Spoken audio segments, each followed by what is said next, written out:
Kung ito ang plaka ng iyong sasakyan, kailan mo dapat i-renew ang rehistro upang maiwasan ang multa? Hanggang sa huling linggo ng ika-4 na buwan ng taon, ang sagot. Ano ang ibig sabihin ng senyas trapiko na ito? Sagot, ang itinakdang bilis sa lugar na ito ay 60 kilometers per hour. Ano ang ibig sabihin ng senyas na ito? Sagot, walang paradahan mula Lunes hanggang Biyernes.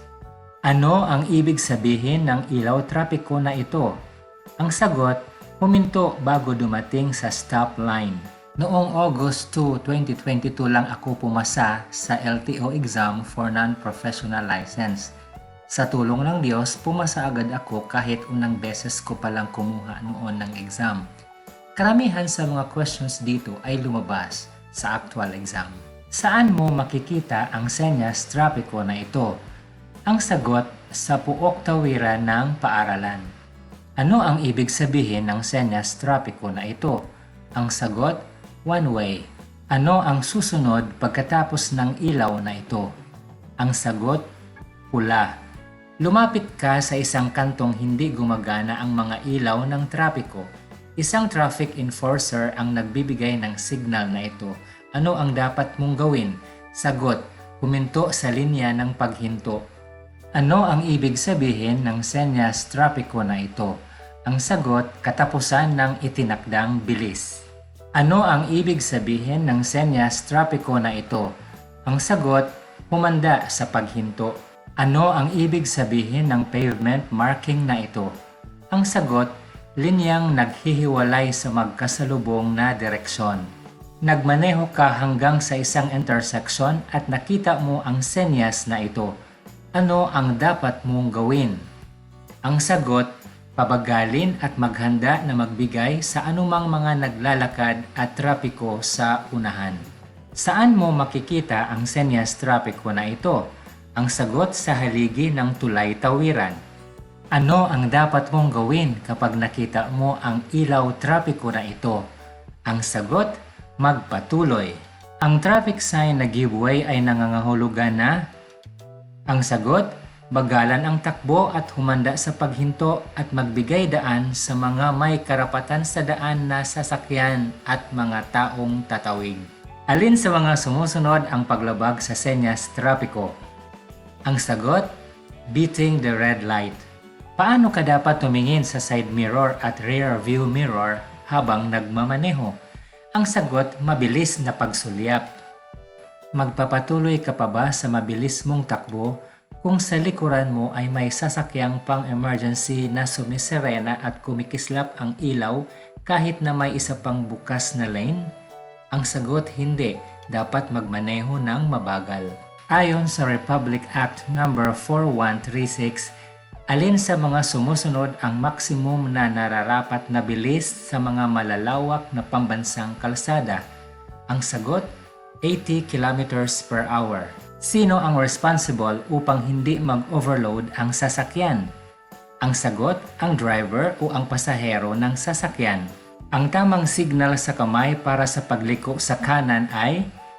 Ang sagot, kaliwang braso baluktot sa siko, kamay nakaturo sa taas. Ano ang ibig sabihin ng berdeng araw na trapikong ilaw? Ang sagot, nagpapahintulot sa mga sasakyan na pumunta sa direksyon ng araw. Papalapit ka sa traffic light na naka-green na ng ilang minuto. Dapat kang, ang sagot, maghanda sa paghinto. Ang busina ay para sa, ang sagot, magbigay babala para makaiwas sa disgrasya. Isang tip para pumasa sa LTO exam. Laging mag-review at huwag magsasawang mag-review. Kapag ang motorista ay nag-flash ng kanilang headlights sa'yo, ang ibig sabihin nito, sagot, na binabalaan kanila ng kanilang presensya. Alin sa mga ito kung pinapayagan na mababa ay maaaring makapagdulot ng aksidente o pag-crash sa kalsada? Ang sagot, level ng likido sa preno. Ito ay ang traffic signal na octagonal ang hugis. Ang sagot, babala sa pagtigil. Paano ka dapat pumarada sa tabi ng sasakyan na may ganitong sticker? Ang sagot, pumarada ngunit magbigay ng tamang puwang para sa wheelchair. Alin sa mga sumusunod na pagkakataon ang maaari mong gawin kapag tumatawid sa isang solid na dilaw na linya? Ang sagot, pagliko sa driveway kung ligtas itong gawin. Maaari ka bang magmaneho ng motorsiklo kung ang iyong lisensya ay may DL Code B? Ang sagot, hindi. Ilang oras maaaring gamitin ang Temporary Operator's Permit sa pagmamaneho? Ang sagot, 72 hours. Anong kulay ng ilaw ang maaaring idagdag sa harap ng sasakyan? Ang sagot, puti o dilawang puti. Maaari ka bang magparada sa loob ng intersection? Ang sagot, hindi. Ang isang kompartamento na nakakabit sa gilid ng motorsiklo na hindi tataas sa upuan ng motorsiklo na itinuturing na accessory nito. Ang sagot, saddlebags or box. Alin sa mga ito ang layunin ng pagkolekta ng Motor Vehicle Users Charge? Ang sagot, para punduhan at maiwasan ang pagkasira ng mga kalsada. Anong klaseng helmet ang dapat gamitin ng rider ng motorsiklo? Ang sagot, standard motorcycle helmet na naaayon sa panuntunan ng DTI. Sa anong pagkakataon hindi maaaring mag-overtake? Ang sagot, sa blind curve. Sa normal na traffic violation, sino ang maaaring kumumpiska ng lisensya? Ang sagot, ang mga ahente o enforcer lamang na itinalaga ng LTO. Ano ang kailangan mong gawin bago tumawid sa isang pangunahing highway? Ang sagot, huminto, tumingin at magpatuloy kung ligtas. Ang top box ay nadesenyo para sa mga motorsiklo na aprobado ng DTI ay hindi na kailangan ng inspeksyon, rehistro o mahuli basta. Sagot, lahat ng nabanggit. Ang sasakyan ay nakaparada kung ang sagot, nakatigil ng matagal at patay ang makina. Ang hindi pagsunod sa ilaw trapiko ay ang sagot, maaaring ikaw ay masangkot sa aksidente. Paano mo linisan ang iyong accelerator, preno at cable clutch? Ang sagot, palaging ibabad ang kable sa langis, pangmakina. Sa rotonda, alin ang may karapatan sa daan? Ang sagot, ang sasakyang nasa paligid ng rotonda. Ang mga early warning device ay sagot, hugis tatsulok.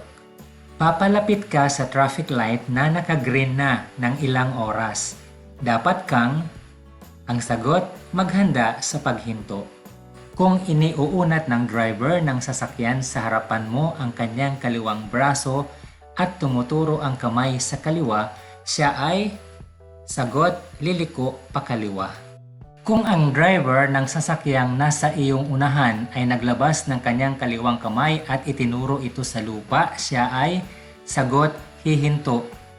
Kung ang driver ng sasakyan na nasa unahan mo ay naglabas ng kaliwang kamay at inunat ito paitaas, nakakatiyak ka na siya ay, sagot, kakanan. Ano ang driver's license code para sa mga non-professional na lisensya sa pagmamaneho ng light vehicles? Ang sagot, A, A1, B, B1, B2, BE. Kung ikaw ay nahuli, ilang araw ang palugit upang maayos ang iyong kaso at matubos ang lisensya? Sagot, 15 days. Ang isang driver ay itinuturing na professional kung, sagot, siya ay inuupahan o binabayaran sa pagmamaneho ng sasakyang pribado o pampasahero. Ang lisensyang non-professional ay para lamang sa, sagot, mga pribadong sasakyan. Ano ang dapat mong dalhin kung magmamaneho ng sasakyan? Ang sagot, lisensya, rehistro at resibo ng huling pinagbayaran ng sasakyan sa LTO. Maaaring isuspende ang rehistro ng sasakyan kung ito ay, sagot, ang sasakyan ay hindi kaaya-aya. Ayon sa Children's Safety on Motorcycle Act, Ang isang batang wala pang 18 na taong gulang ay hindi maaaring sumakay ng motorsiklo sa mga pampublikong kalsada maliban kung ang sagot, ang bata ay komportable na maabot ng kanyang mga paa ang footpeg ng motorsiklo, ang kanyang mga kamay ay maaaring masalikop ang katawan ng driver at siya ay may suot na karaniwang proteksyon na helmet. Kailan maaaring hindi gumamit ng child restraint system ang isang bata? Ang sagot kung ang bata ay may kapansanang pisikal o mental. Ang iyong lisensya ay nag-expired na. Pinapahintulutan ka pa bang magmaneho sa pinakamalapit na LTO upang i-renew ang iyong lisensya? Sagot, hindi. Ano ang maaaring ibigay na klasifikasyon ng lisensya sa mga bagong aplikante nito? Sagot, non-professional driver's license. Ano ang ibig sabihin ng senyas trapiko na ito? Ang sagot, bawal pumasok lahat ng klase ng sasakyan. Kung may natututunan ka sa bidyong ito, please subscribe, like, comment, and share this video. Thank you. Nawa papasa ka sa iyong exam na darating. God bless.